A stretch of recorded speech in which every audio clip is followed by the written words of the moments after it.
and they harm people. So there are little crises going on, these little explosions here and there that are constantly damaging the economy, and people don't recognize them, and they need to see them in totality and see how badly they harm the productivity and the growth opportunities for people, the things that they could see in the world, but they don't, because someone else makes the decision for their neighbors in this elitist and arrogant, conceited way, and people just accept it. They blindly take it.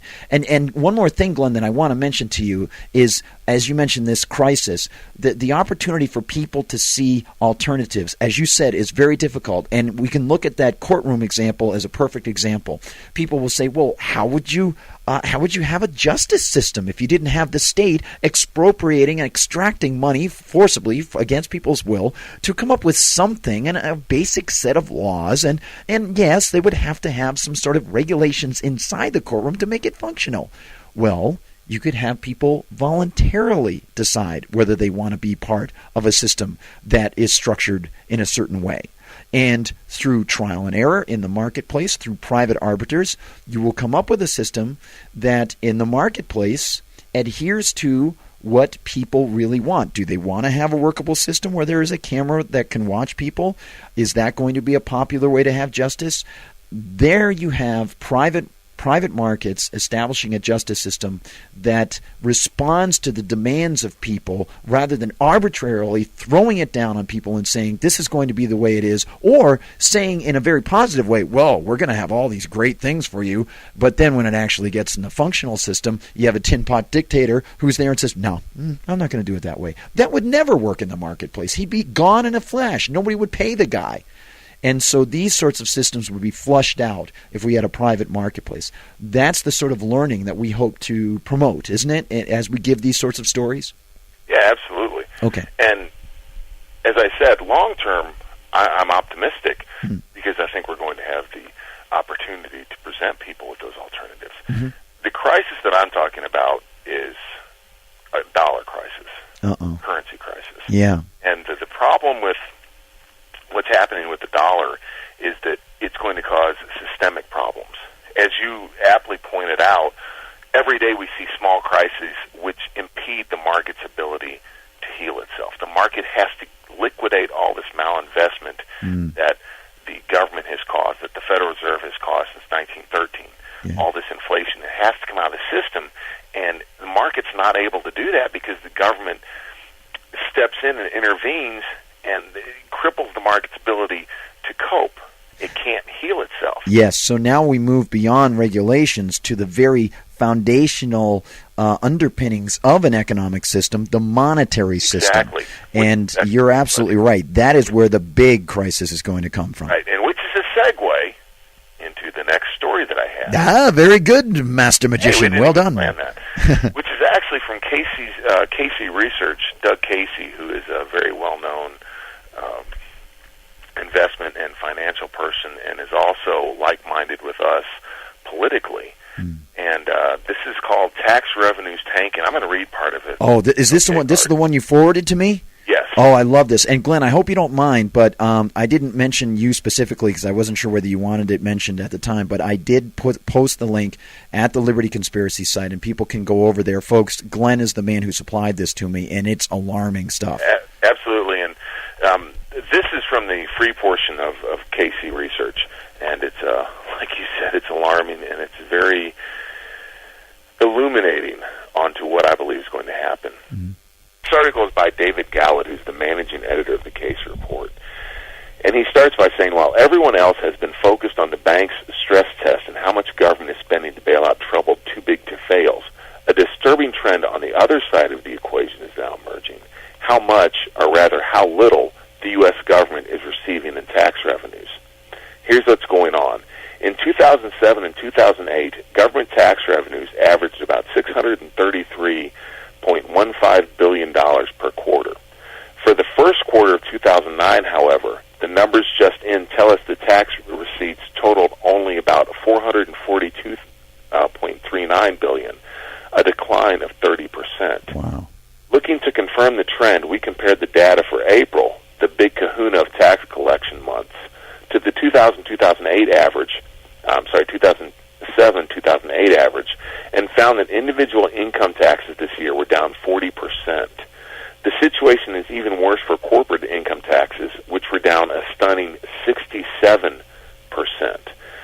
Overall, revenue from all sources, including Social Security, government fees, etc., the fiscal year to date, October through April, the revenue shortfalls come to about 19% versus 14.6% projected in Obama's budget. If, however, the accelerating shortfall apparent year to date, and in April in particular, continues, the spread between projected and actual tax receipts will widen considerably. They go on to say that what are the implications of this tanking tax revenue? For starters, it means the federal government deficit is going to be as bad or worse than the $2.5 trillion that Bud Conrad, who's the chief economist of KC Research, projected it to be last year. If the shortfall in individual and corporate tax revenue persists, and we expect it will, then the deep hole the government is already digging for itself will be that much deeper. Using the government's own expense projections, the revenue shortfall, even if it doesn't worsen further, would push the fiscal 2009 budget deficit up to $1.958 trillion. Oh my God! Yeah, and it just gets worse. The amount of debt that the government is going to have to finance is going to be unbelievable, and of course the government isn't coming clean on the numbers, and maybe they don't know. I mean, the government has a tendency to make rosy economic projections, but the amount of debt that the government is going to have to finance, is going to have to sell, is astronomical. And of course, more than even their worst estimates project. Absolutely, and when we talk about financing that debt, Glenn, the only ways to finance the debt are to raise taxes, to issue bonds, or to what they call monetize the debt. In other words, print money, invent liquidity with low interest rates, this sort of thing, print money. This first option, raising the taxes, when you get that combined with the upcoming burdens of Medicare and Social Security that are going to be coming due very, very soon, you've got tax rates over 80%, almost 90% level tax rates for almost every American who earns money. I thought 95% of us got a tax break. That's right. What happened? Well, Honey Pod, let me just tell you something. This is Barack here, and I just want to let you know it depends what your meaning of the word is, okay? What the meaning of the word break is. And then, so you've got that, but the other option of selling bonds, foreign countries aren't interested in the bonds. A bond rating in the United States is going to drop like a stone through a wet paper bag, as Douglas Adams would say. And the dollar currency is being seen now as a dangerous currency. Yes. Right. And we will not cover this in depth yet. Yeah. But Russia actually